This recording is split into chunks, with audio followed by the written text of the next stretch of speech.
well-known show, but there's a couple of songs in it that I just love. And this is one that I wanted to learn for a long time, and so I made it my goal to learn it for tonight. It has more words than I have ever sang in a song before in my entire life, and this is my first time doing it, so I'm going to say a prayer. You can say a prayer with me if you want to, or whatever you do to hope things go well. And Autumn, here we go. Enjoy.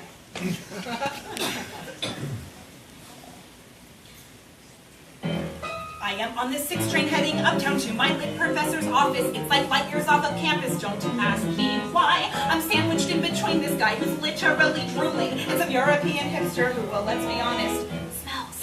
Woody Allen heard Gershwin in the air when he thought Manhattan. Well, I'm not so impressed. I hear like Philip Glass at best. I spend all my time just trying to get calm.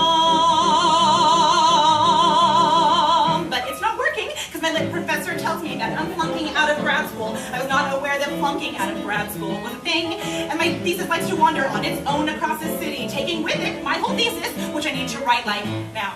I don't remember the Muppets getting hives when they took Manhattan, but my own diagnosis is a creeping sort of psychosis, because I cannot find a second to get calm. It's really hard. You know, I tried to take up yoga, but you'd be surprised how many folks don't think deodorant is zen. I even saw a life coach who told me I should breathe. Just breathe. But every time I took in a breath, I visualized my life coach's death. She's having lunch at Cafe Pier, and she's choking and choking and choking and choking till finally she's calm.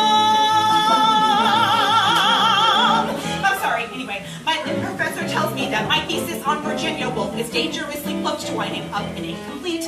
I tell him what I'm going for is not so much a thesis, but the fact that she went crazy, and that seems, well, apropos.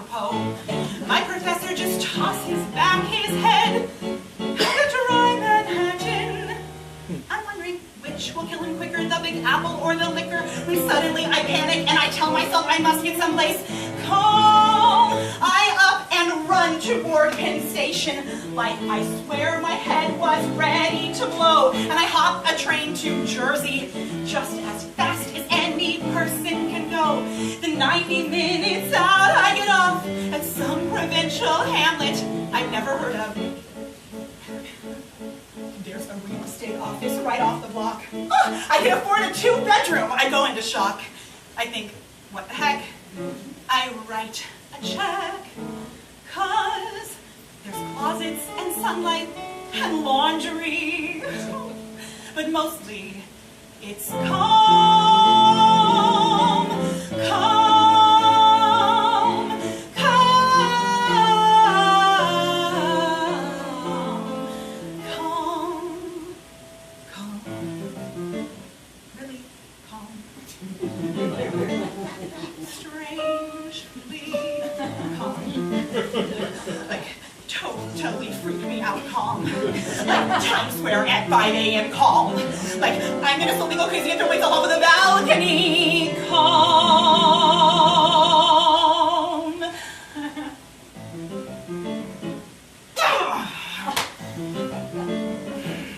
So, I tear up my deposit and I head back to Penn Station. Of course, the subway's broken, so I walk 5 miles home. And like 14 hours later, I'm back at my apartment with my crazy spastic roommates and a room, well, of my own.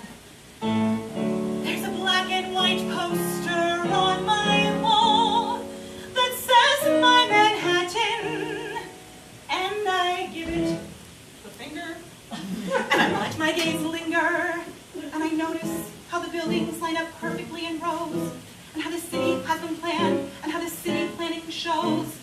And suddenly I'm struck with this bizarro revelation, like to figure out a way to fix my muddled dissertation.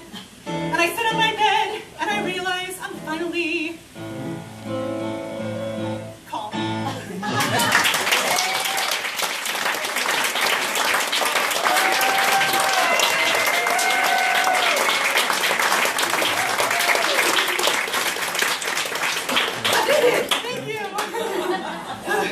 I'm going to feel much better for the next week without having to go over that song every time I talk to anyone. Okay, so next, I'm really excited. This is my last song, and I'm going going to be bringing up two of my students, and they are both so wonderful. Jordan has been with me for 3 years now. She's the